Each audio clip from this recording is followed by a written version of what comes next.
नमस्ते दोस्तों, स्वागत है आपका कार्टून कट्टा पर। चलिए सुनते हैं एक मजेदार कहानी। सावित्री 2 बेटों की माँ थी।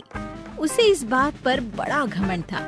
वो मानती थी कि बेटे घर की शान होते हैं। ये ले सावित्री, मिठाई खा, मेरे यहाँ पोती पैदा हुई है। ये सुनते ही सावित्री मुंह बना के कहती है, अरे तू तो लुट गई, बर्बाद हो गई, तेरे यहाँ लड़की पैदा हो गई। अरे तू ऐसा क्यों कह रही है? मैं तो बहुत खुश हूँ।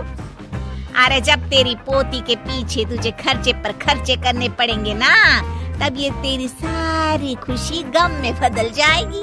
पहले लड़की की पढ़ाई लिखाई का खर्चा, फिर उसकी शादी का खर्चा। अरे आजकल की शादियाँ कितनी महंगी हो गई है। गहने बनाओ, लाखों रुपए पानी की तरह बह जाते हैं।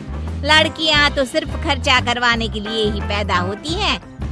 इस तरह लड़कियों के प्रति अपने विचार व्यक्त करते हुए सावित्री ममता को लंबा चौड़ा भाषण देके चली जाती है।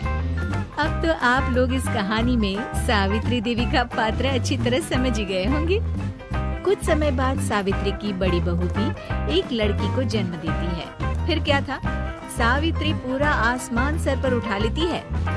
हे भगवान, ये तू मुझसे किस जन्म का बदला ले रहा है? अरे मैं तो मंदिर में रोज आकर तुझसे कहती तो थी कि मुझे एक पोता चाहिए, और तूने मुझे पोती दे दी। इतनी मिठाइयाँ और प्रसाद चढ़ाने का क्या फायदा हुआ?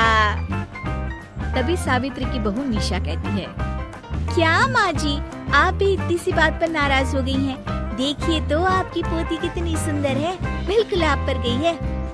अरे चुप कर, तुझे 9 महीने इतने महंगे महंगे काजू बादाम फल फ्रूट खिलाने का फायदा क्या हुआ?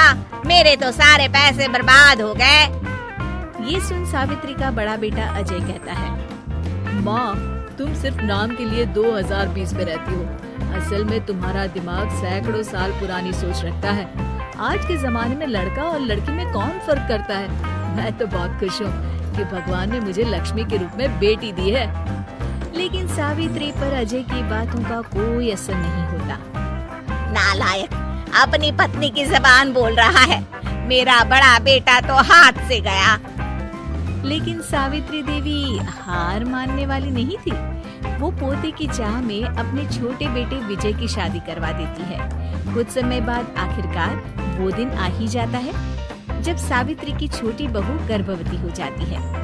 सावित्री इतनी खुश हो जाती है कि वो बच्चे के जन्म से पहले ही सारे मोहल्ले में ढिंढोरा पीटने लगती है। ये क्या सावित्री, तू तो पोते के जन्म से पहले ही मिठाई बांट रही है।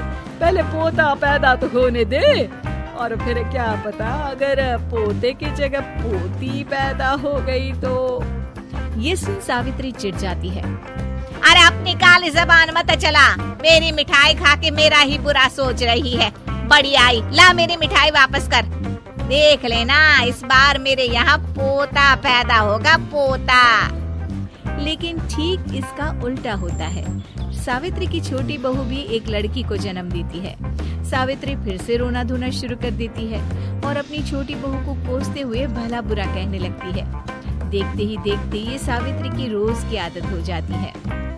एक दिन उसकी इस आदत से परेशान होकर विजय अपने भाई अजय से कहता है, भैया, माँ खुद एक औरत होकर हमारी बेटियों को पसंद नहीं करती, उल्टा उन्हें रोज कोसती रहती है। मुझे माँ की ये आदत बिल्कुल पसंद नहीं आती। अरे तू ठीक कहता है, मैं भी अब माँ से तंग आ गया हूँ। अच्छा, तो अब तुम दोनों इस तरह पीठ पीछे मेरी बुराई भी करने लग गए हो? नहीं माँ, हम चाहते हैं कि घर में शांति बनी रहे। हमें हमारी बेटियाँ बहुत प्यारी है। मैं नहीं चाहता कि वे तुम्हारे ताने सुन सुन कर बड़ी हो, और इसीलिए हम दोनों ये घर छोड़कर चले जाएंगे। हाँ माँ, मैं भैया की बात से सहमत हूँ। जब तुम इस घर में अकेली रहोगी तब तुम्हें अपनों की कीमत का एहसास होगा।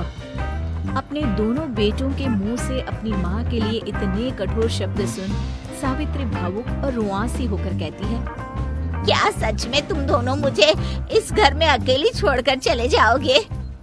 हाँ माँ। हाँ माँ, अब पानी सर के ऊपर जा चुका है। मैं तुम दोनों के बिना नहीं रह सकती। अपनी सास के आंसू देख अजय और विजय की पत्नी अपने पतियों से लड़ पड़ती है। अरे जिसे जाना है वो जाए, मैं माँ जी को छोड़कर कहीं नहीं जाने वाली। भाभी आप ये क्या कह रही हैं? वही जो तुम सुन रहे हो, दीदी बिल्कुल सही कह रही है। हम बेटियों के संस्कार हमें सिखाते हैं कि सास माँ समान नहीं बल्कि माँ ही होती है और उस माँ की जिंदगी भर सेवा की जाती है।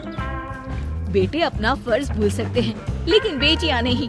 आप दोनों शौक से जा सकते हैं। माँ जी, हम दोनों के रहते आपको किसी बात की फिक्र करने की जरूरत नहीं। फिर क्या था, सावित्री के ऊपर छाए बेटों के घमंड के बादल उसकी बेटी स्वरूप बहुओं के तेज के आगे आंसू के रूप में परिवर्तित होकर सावित्री की आंखों से बहने लगते हैं और वो उन दोनों को गले लगा लेती है। मैं जिंदगी भर बेटियों को खोजती रही, लेकिन आज तुम दोनों को देख मुझे समझ आ गया कि बड़े अभागे होते हैं वो लोग जिनके घर बेटियां नहीं होती। अगर कहानी अच्छी लगी तो लाइक, सब्सक्राइब और शेयर करें। धन्यवाद।